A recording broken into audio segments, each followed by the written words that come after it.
Throughout history, royals around the globe have used crowns as a symbol of status. Depending on the cultural values and wealth of a community, each crown is unique. The wearing of such headgear has always been a strong symbol of power and wealth, dating back to our earliest records of civilization. Maybe the idea was to simply to make the wearer the tallest in the village, or to stand out as the chief. Who knows?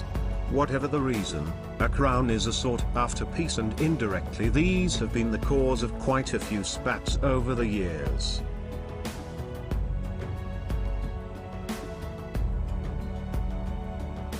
The bigger the headgear, the more important you are. Traditionally anyway. Many of the modern-day crowns we see in those glamorous portraits are very old and have been changed many times over the years to suit the wearer and the fashion. Crowns and tiaras have been made of anything from vines, clay, leather, cloth, felt and fur, as well as the precious metals and gems that we recognize today. Most of these well-known pieces spend much of their life in museums, protected by heavy security. The custodian of these pretties doesn't even get to pop them on from time to time to prance around in front of the mirror. So, let's indulge ourselves with this marvelous crown jewels and their history to humankind. 10th on our list is the Corona Ferrea, or in English, the Iron Crown of Lombardy. Made in the 4th century, it is considered to be one of the oldest symbols of Christendom, forged by mankind. This crown was originally actually a votive object, because it is believed that the metal hoop fixed to the inside of the crown comes from the nails of the cross of Christ.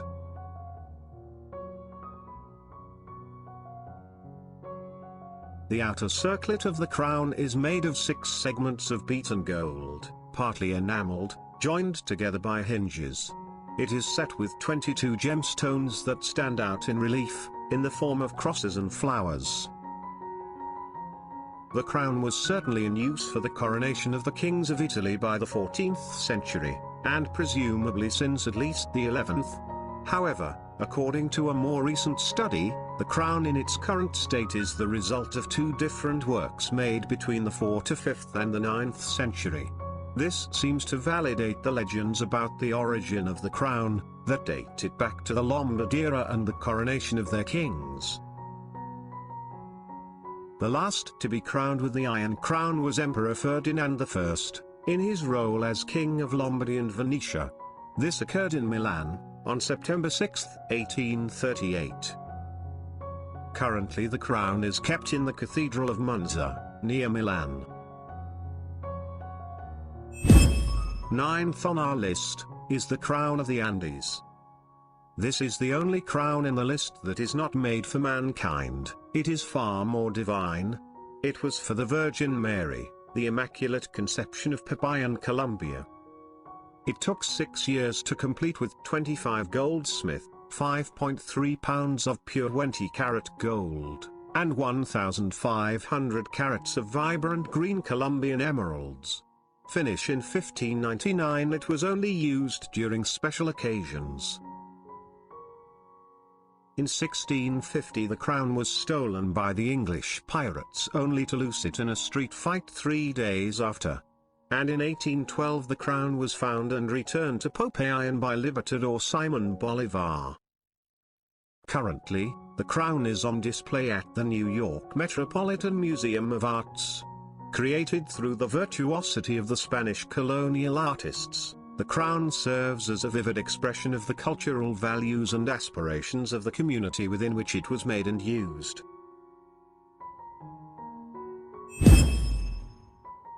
Eighth on our list is the crown of Saint Wenceslas.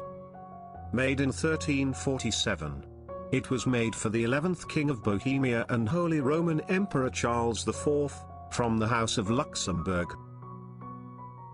He had it made for his coronation, dedicating it to the first patron saint of the country, St. Wenceslas, and bequeathed it as a state crown for the coronation of future Bohemian kings.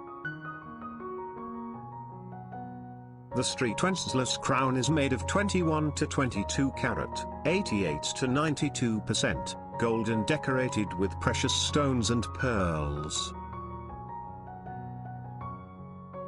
Unlike many other European royal treasures, the St. Wenceslas crown is not displayed publicly, and only a replica is shown. It is kept in a chamber within St. Vitus Cathedral, accessible by a door in the St. Wenceslas Chapel. The jewels are only taken from the chamber and displayed for periods of several days on notable occasions, approximately once every 5 years. The crown was last exhibited in May 2016 to mark the 700th anniversary of the birth of Charles IV. Number 7. The Royal Crown of Nepal. The crown consisted of 730 diamonds, over 2,000 pearls, precious rubies, large carats of emeralds and other gems. The earliest record of the crown was when it was shown in the portrait of the first king of Nepal, King Prithvi, in 1768. The crown was last used during the coronation of King Jayehendra way back in 2001. And sad to say that, after 239 years of the Shah dynasty, it came to an end on 2008 when King Jayehendra stepped down as monarch, and Nepal was declared as republic and no longer a kingdom. Next on the list is the Holy Crown of Hungary, also known as the Crown of Saint Stephen. The crown was the coronation crown used by the Kingdom of Hungary for most of its existence since the 1st century. No king of Hungary was regarded as having been truly legitimate king without being crowned with it. It was first called the Holy Crown in 1256. During the 14th century, royal power came to be represented not simply by a crown, but by just one specific object, the Holy Crown. This also meant that the Kingdom of Hungary was a special state. They were not looking for a crown to inaugurate a king, but rather, they were looking for a king for the crown, as written by Crown Guard Peter of A. He also depicts that the Holy Crown is for the Hungarians what the Lost Ark is for the Jewish people. The last king to be coronated by the crown was King Charles IV, on December 30, 1916. The last Hungarian king was a tragic hero who searched for peace in a situation in which a victory for his allies would have posed at least as big a threat to the people of the Austro-Hungarian Empire, as a victory for the Entente powers would have done. During the Second World War, the crown was kept in the United States of America, and on January 6, 1978 it was returned to the Hungarian people and was placed on the National Museum of Hungary. Currently the crown rests on the Parliament House of Hungary, where it symbolizes the country from ancient times to the present. Fifth on our list is the Empress Crown of Persia. Following in the footsteps of policies initiated under the White Revolution that directed the further emancipation of Iranian women, Mohammad Reza Shah determined to make a symbolic gesture by crowning his consort, Empress Farah, during his own elaborate coronation ceremony in October 1967. Until that date, the wives of Persian monarchs had never been crowned since the Muslim conquest of Iran, so it was therefore necessary to design a new crown for the occasion. The frame of the crown is made of white gold and is lined with a cap of green velvet. The crown contains 36 emeralds, 105 pearls, 34 rubies, 2 spinels, and 1,469 diamonds. Empress Farah Pahlavi was the first female monarch to be crowned in the 2,500 years of the Shah dynasty and unfortunately its last. Fourth on our list is the St. Edward's Crown. It is the centerpiece of the crown jewels of the United Kingdom. Named after St. Edward the Confessor, it has been traditionally used to crown English and British monarchs at their coronations since the 13th century. The original crown was a holy relic kept at Westminster Abbey, Edward's burial place, until the regalia was either sold or melted down when Parliament abolished the monarchy in 1649. During the English Civil War, the present version of St. Edward's crown was made for Charles II in 1661. It is solid gold and is decorated with 444 precious and semi-precious stones. After 1689, it was not used to crown a monarch for over 200 years.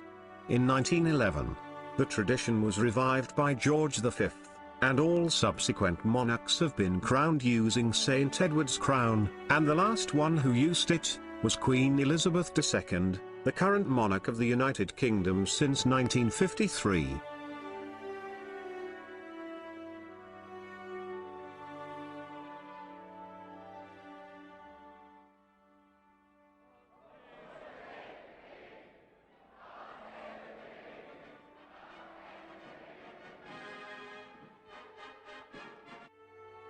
To this day, Queen Elizabeth II has reigned Great Britain for over 68 years, and up to that time she had seen the crown for only 3 times. And third on our list, is the famous Pahlavi crown of Persia. It was the traditional coronation crown in the Persian crown jewels which was used during the Pahlavi dynasty, 1925 to 1979. Following the ascension of the Pahlavi dynasty in 1925, Reza Shah ordered a group of Iranian jewelers, under the supervision of Haj Serajuddin Javahari, to create a new crown to replace the Kiani crown, which had been used by the Qajar dynasty. Inspiration for the new design was drawn from paintings and historical references to crowns used during the Sassanid Empire, which had ruled Persia from 224 to 651 AD. The frame of the crown is made of gold, silver and red velvet. A staggering 3,380 diamonds, totaling 1,144 carats, are set into the object. The largest of these is a 60-carat, yellow brilliant which is centrally placed in a sunburst of white diamonds. Found in 3 rows are 369 nearly identical natural white pearls. The crown also contains 5 sizable emeralds, totaling 200 carats, the largest of which is approximately 100 carats. This magnificent crown was used for the last time during the coronation of Mohammad Reza Shah Pahlavi on 26 October, 1967.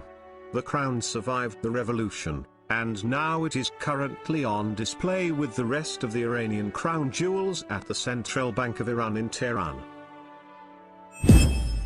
Second on our list is the Grand Imperial Crown of Russia. The crown was used by the monarchs of Russia from 1762 until the Russian monarchy's abolition in 1917. The Great Imperial Crown was first used in a coronation by Catherine the Great. The beautiful crown reflects Porzy's skilled workmanship. It is adorned with 4,936 diamonds arranged in splendid patterns across the entire surface of the crown. Bordering the edges of the mitre are a number of fine, large white pearls. The crown is also decorated with one of the 7 historic stones of the Russian diamond collection, a large precious red spinel weighing 398.72 carats, 79 grams, which was brought to Russia by Nicholas Spaffary, the Russian envoy to China from 1675 to 1678. It is believed to be the 2nd largest spinel in the world. And it was last worn at the coronation of Nicholas II. It was displayed prominently next to Nicholas II, on a cushion at the state opening of the Russian Duma inside the Winter Palace in St. Petersburg in 1906. It survived the 1917 revolution and is currently on display in Moscow at the Kremlin Armory's State Diamond Fund. And first on our list is the Imperial State Crown. It is one of the crown jewels of the United Kingdom and symbolizes the sovereignty of the monarchy. It has existed in various forms since the 15th century. The current version was made in 1937 and is worn by the monarch after a coronation and used at the state openings of Parliament. Although this is one of the newer items in the regalia, the imperial state crown contains some of the most historic jewels in the collection, which have attracted many legends. For example, the Black Prince's ruby, set into the cross at the front of the crown, is actually a Bellas or Spinel, a semi-precious stone said to be the same stone owned by Pedro the Cruel, King of Castile, before he gave it to Edward, Prince of Wales, known as the Black Prince, in 1367 as a reward for helping him defeat a rival in battle. The Blue Stuart sapphire.